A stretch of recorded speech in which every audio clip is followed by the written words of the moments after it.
হরে কৃষ্ণ। সকলকে জানাই বিনম্র প্রণাম। আজকে নিত্যং ভাগবত মাসের উপস্থিত হয়েছি আপনাদের কৃপা আশীর্বাদ নিয়ে। আজকে হবে যে অষ্টম অধ্যায়, কুন্তী দেবীর প্রার্থনা এবং পরীক্ষিতের প্রাণ রক্ষা।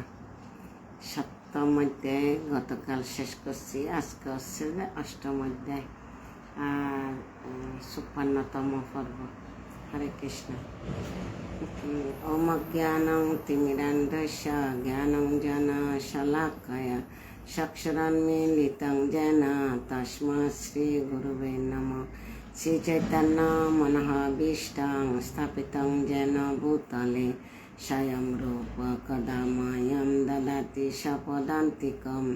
বন্দেऽহং শ্রীগুরু শ্রীযুতপদকমलं শ্রীগুরুन् বৈষ্ণবাংশ শ্রীরূপম সাগ্রজাতং সহগণ রঘুনাথং বিতম তম সজ্জীবম সাদ্বৈতম সাবধূতম পরিজন সহিতম কৃষ্ণ চৈতন্য দেবং শ্রী রাধা কৃষ্ণ পাদান সহগণ ললিতা শ্রী বিশাখান্বিতং স।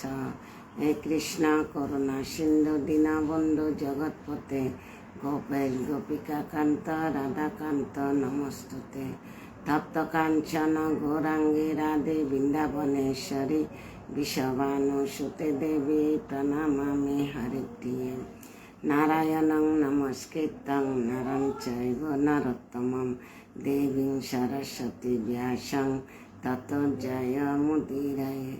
নষ্টপ্রায়েষু অভদ্রেষু নিত্যং ভাগবতো সেবায় ভগবতী উত্তম শ্লোকে ভক্তির্ভবতি নষ্টকে। মুখং করতি বাচালং পঙ্গুং লঙ্ঘয়তে গিরিম যৎকৃপাতমহং বন্দে শ্রীগুরু দীনিতাদীনম শ্রী চৈতন্য ঈশ্বরং পরমানন্দ মাধবং। ওম নমো ভগবতে বাসুদেবায়। ওম নমো ভগবতে বাসুদেবায়। ওম নমো ভগবতে বাসুদেবায়। হরে কৃষ্ণ। শ্রীমদ্ ভাগবতম প্রথম স্কন্ধ অষ্টম অধ্যায়, কুন্তী দেবীর প্রার্থনা এবং পরীক্ষিতের প্রাণ রক্ষা। শ্লোক ১। অশিক্ষা বিশ্বাস। হরে কৃষ্ণ মাম্মি। হরে কৃষ্ণ। কিরে ল্যাপটপ কোথায় নিচ্ছে? কাজল দেবনাথ। হরে কৃষ্ণ। SB নন্দন। হরে কৃষ্ণ। কাজল দেবনাথ। হরে কৃষ্ণ। সবাইকে অসংখ্য ধন্যবাদ। হরে কৃষ্ণ। তো আমরা গতকাল শেষ করছি দ্রোণপুত্র দণ্ডিত মানে অশ্বত্থামার কুকর্মের জন্য কি সাজাইয়েছিল। অশ্বত্থামা দ্রৌপদীর পঞ্চপুত্রকে হত্যা করছে নির্দিত অবস্থায় এবং দ্রৌপদীকে দুর্যোধনকে খুশি করার জন্য দ্রৌপদীর পঞ্চপুত্রকে হত্যা করছে। সত্যজিৎ সরকার। হরে কৃষ্ণ। শশী জগন্মাতা। হরে কৃষ্ণ। সবাইকে অসংখ্য ধন্যবাদ।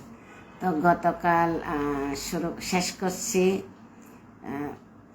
অশ্বত্থামার জীবনী। অশ্বত্থামা কি কর্ম করছে। প্রথমত দ্রৌপদীর পঞ্চপুত্রকে নির্দয় অবস্থায় কি করছে। অর্চনা মৌরি। হরে কৃষ্ণ। অসংখ্য ধন্যবাদ। নির্দয় অবস্থায় হত্যা করছে পঞ্চপুত্রকে এবং দুর্যোধনকে খুশি করার জন্য। দুর্যোধন বলছে যে তুমি কোনোদিন পঞ্চপাণ্ডবকে হত্যা করতে পারো নাই, হয়তো দ্রৌপদীর পঞ্চপুত্রকে হত্যা করছো। তো আমি এতে মোটে খুশি না, আমি তোমাকে তীব্র নিন্দা জানাই। তারপর পঞ্চপুত্রের জন্য দ্রৌপদী বিলাপ করতেছে। অর্জুন ক্রোধে বসে আসি বলতেছে দ্রৌপদীকে, তুমি এই অশ্বত্থামাকে আমি বেঁধে আনি এর মস্তক ছেদন করব এবং মস্তক ছেদন করে তোমাকে এর দেহের উপর স্নান করাবো।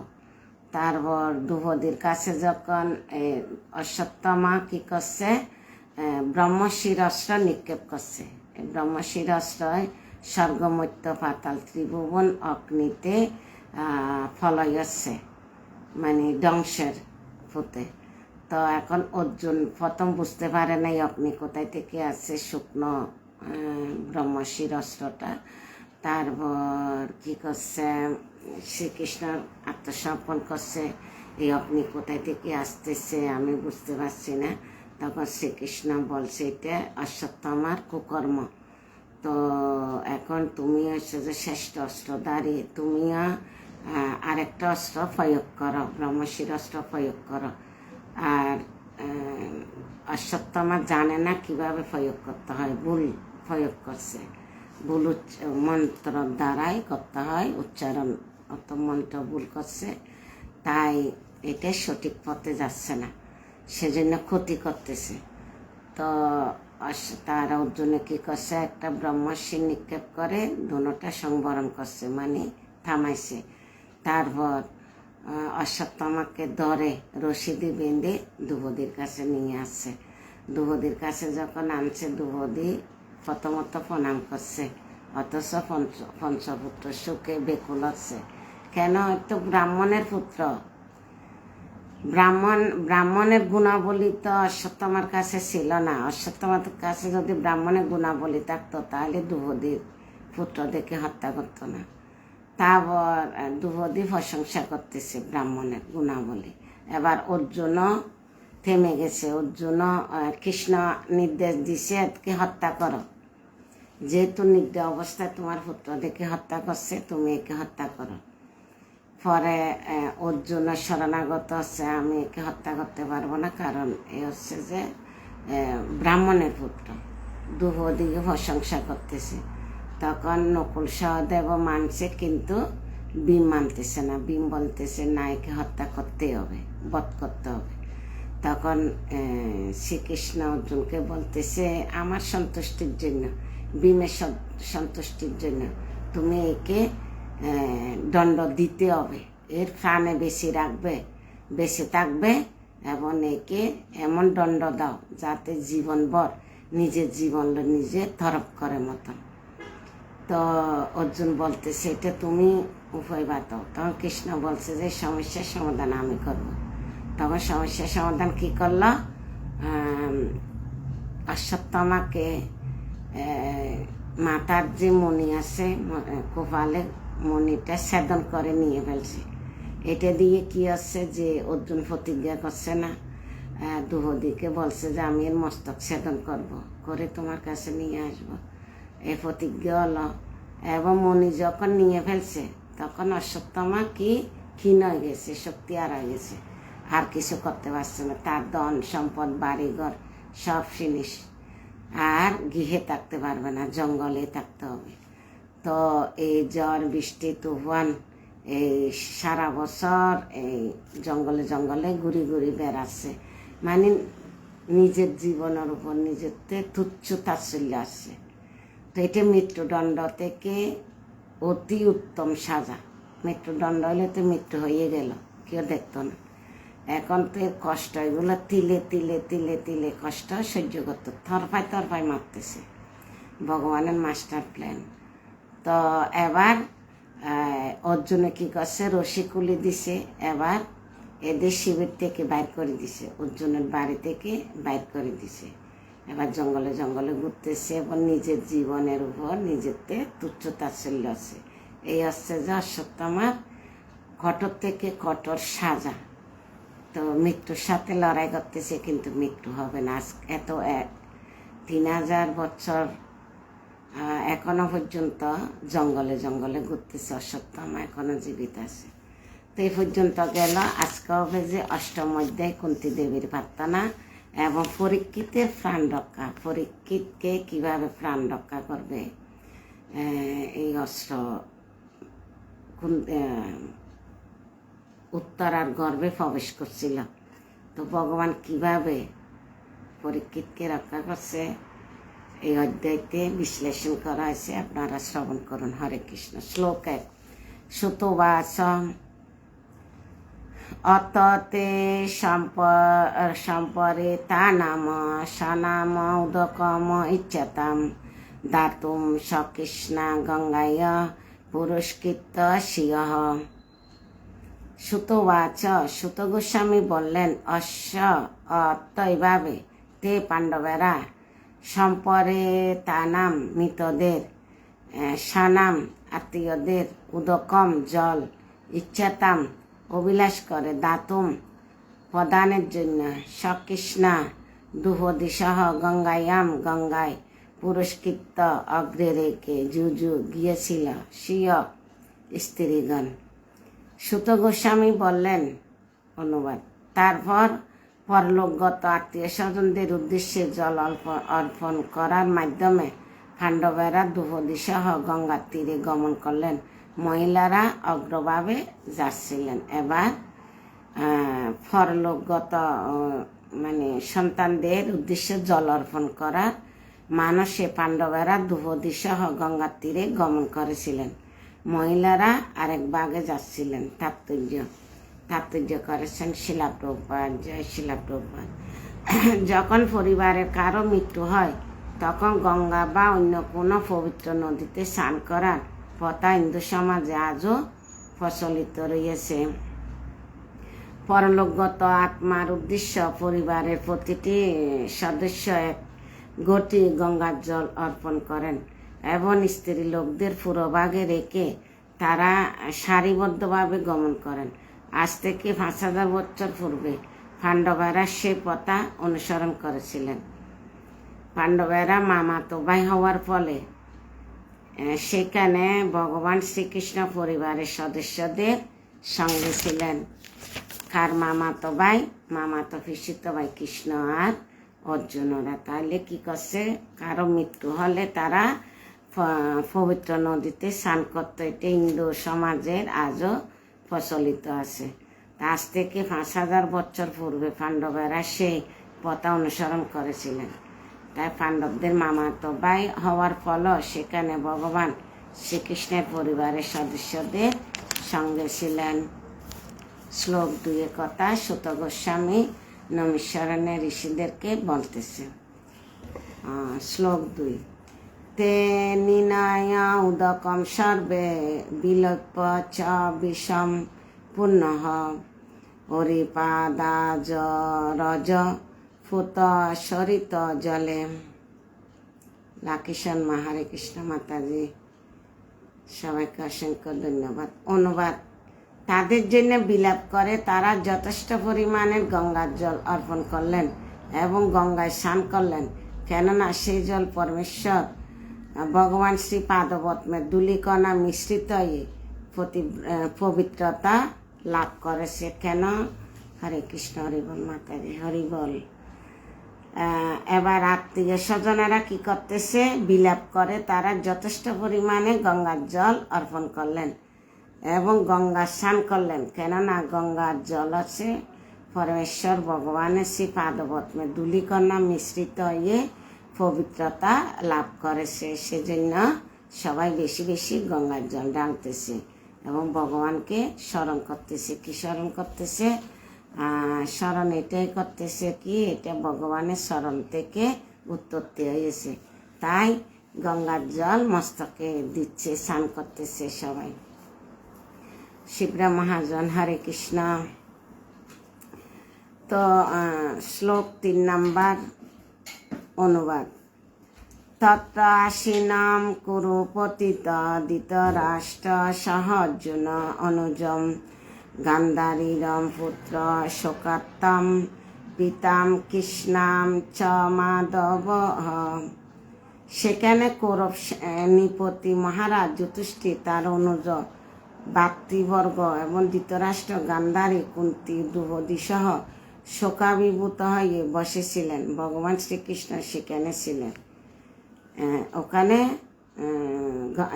গঙ্গার পাড়ে সবাই নৃপতি মানে কৌরবের নৃপতি মহারাজ যুধিষ্ঠির, অনুজ ভাতৃবর্গ, ধৃতরাষ্ট্র, গান্ধারী, কুন্তী, দ্রৌপদী সহ শোকাভিভূত হয়ে বসেছিলেন। ভগবান শ্রীকৃষ্ণ সেখানে ছিলেন।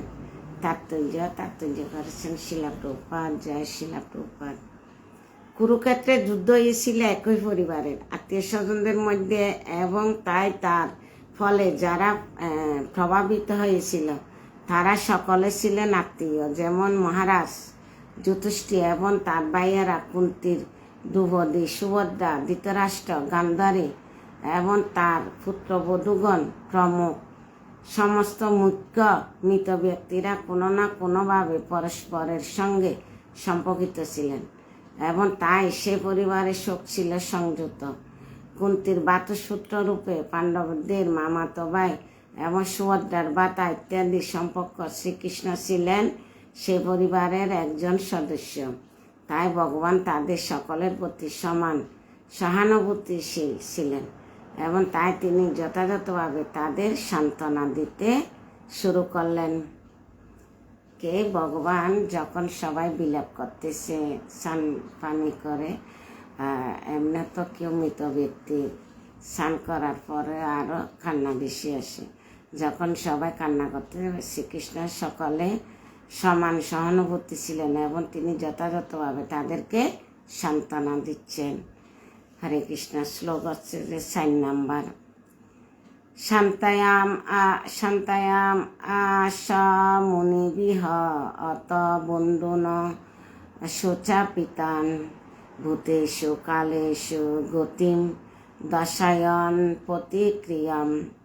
অনুবাদ। সর্বশক্তিমানের দুর্বার বিধি নিয়ম এবং জীবের উপরে সেগুলি প্রতিক্রিয়ার কথা উল্লেখ করে পরমেশ্বর ভগবান শ্রীকৃষ্ণ এবং উপস্থিত মুনিগণ আত্ম ও শোকাভিভূত সকলকে সান্ত্বনা দিতে লাগলেন। ভগবান সবাইকে সান্ত্বনা দিচ্ছেন। পুত্র শোক, ভাইয়ের শোক, ভাতিজার শোক, সবাইকে সান্ত্বনা দিতে লাগলেন। তাৎপর্য করেছেন শিলা প্রভুপাদ। জয় শিলা প্রভুপাদ। পরমেশ্বর ভগবানের নির্দেশনায় পরিচালনা হয় যে প্রকৃতি কঠোর নিয়ম, তা কোনো জীব পরিবর্তন করতে পারে না। প্রকৃতির নিয়ম ভগবান সান্ত্বনা দিচ্ছেন। বোধি। হরে কৃষ্ণ।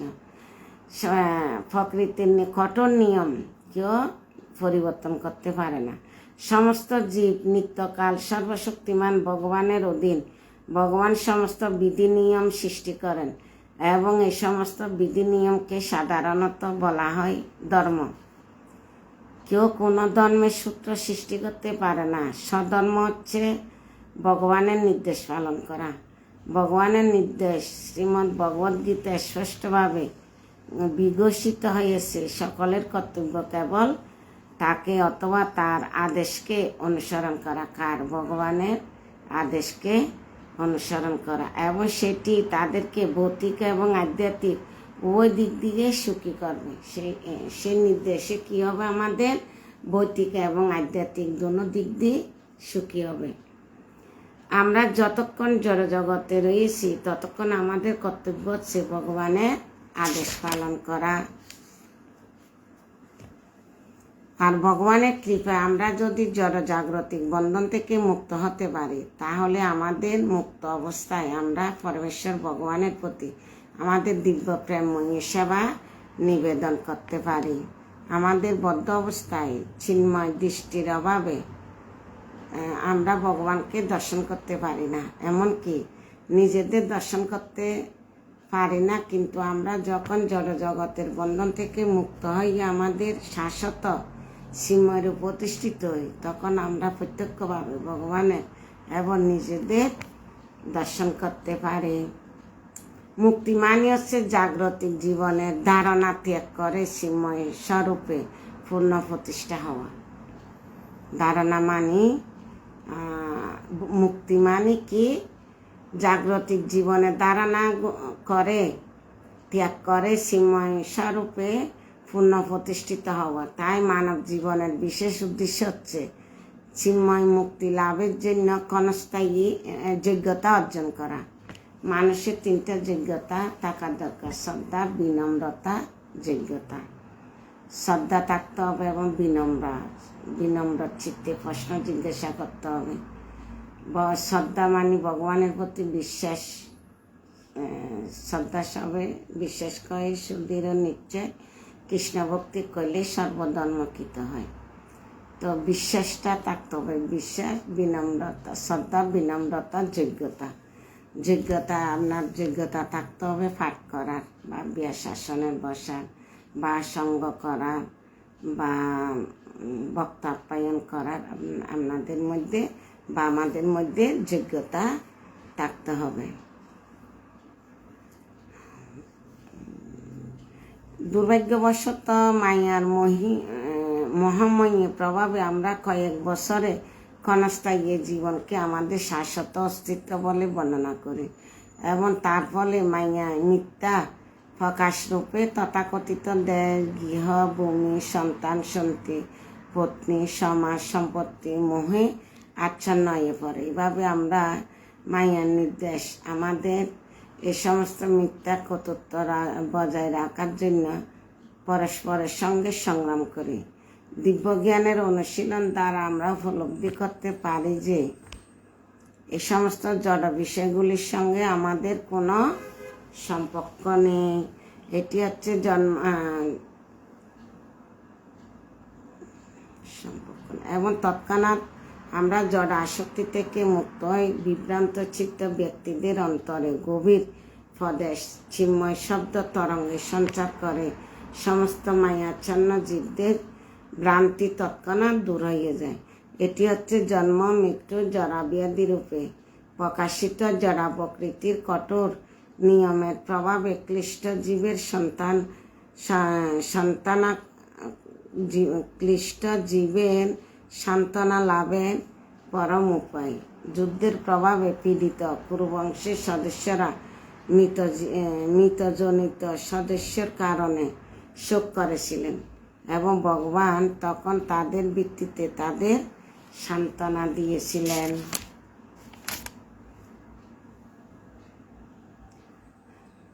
সাইড শ্লোক এটা বড়, 5টা একটু বড়, 5 নাম্বার শ্লোকটা পরে সাইজ দিব। আপনারা সাথে থাকেন এবং শ্রবণ করেন ভগবানের বাণী। শ্লোক 5। সাদায়িত যথাশত্রু স্বরাজ্যম কিতব হৃদম জ্ঞাতারিত অসত রাজ কৎস্পর্শ কত আয়ুষম। দুর্যোধন এবং তার দলবল অজাতশত্রু মহারাজ যুধিষ্ঠির রাজা কপটতাপূর্বক অপহরণ করেছিলেন। পরমেশ্বর ভগবানের কৃপায় তার পুনরুদ্ধার কার্য সম্পাদন হয়েছিল এবং দুর্যোধনের সাথে যে সমস্ত অসৎ রাজারা যোগ দিয়েছিলেন তাদের পরমেশ্বর বধ করেছিলেন। রানী দ্রৌপদী কেশ আকর্ষণ করার ফলে যাদের আয়ু ক্ষয় হয়েছিল তাদের মৃত্যু হয়েছিল। তাৎপর্য করেছেন শিলা প্রভুপাদ। জয় শিলা প্রভুপাদ। কলিযুগের আবির্ভাবের পূর্বে গৌরবময় দিনগুলিতে সমাজে ব্রাহ্মণ, ক্ষত্রিয়, স্ত্রী, শিশু এবং বৃদ্ধদের যথাযথভাবে রক্ষা করা হতো। কখন? কলিযুগ আবির্ভাবের পূর্বে। এক ব্রাহ্মণদের রক্ষা করার ফলে আধ্যাত্মিক জীবন লাভের সবচাইতে বিজ্ঞানসম্মত সংস্কৃত বর্ণ ও আশ্রম ব্যবস্থা রক্ষিত হয়। গাভীদের রক্ষা করার ফলে অলৌকিক খাদ্য দুধ পাওয়া যায়, যা মানব জীবনের উচ্চতর উদ্দেশ্যে সম্বন্ধ অবগত হওয়ার ফলে মস্তিষ্কের শুকনো কোষসমূহ সংবরণ করে। 3 নম্বর, স্ত্রী লোকদের রক্ষা করার ফলে সমাজে পবিত্রতা সংরক্ষিত হয়, যার ফলে শান্তি, সমৃদ্ধি এবং জীবনের উন্নতি সাধনের জন্য সুসন্তান লাভ হয়।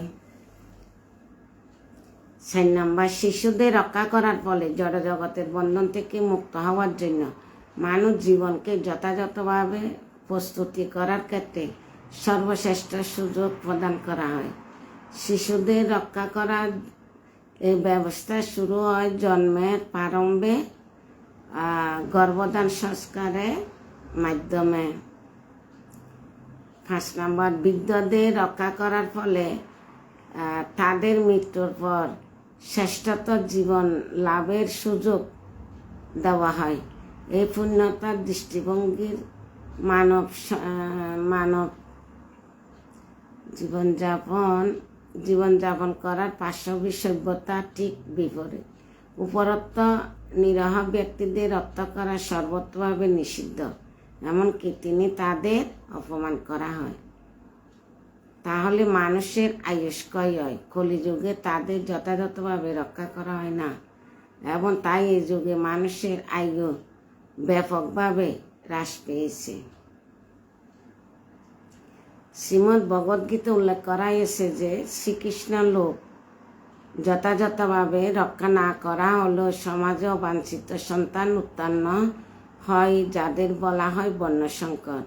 সতী রমণীকে অপমান করার ফলে মানুষের আয়ু বিচ্ছিন্ন হয়। মানুষের বিপন্ন হয়। দুর্যোধন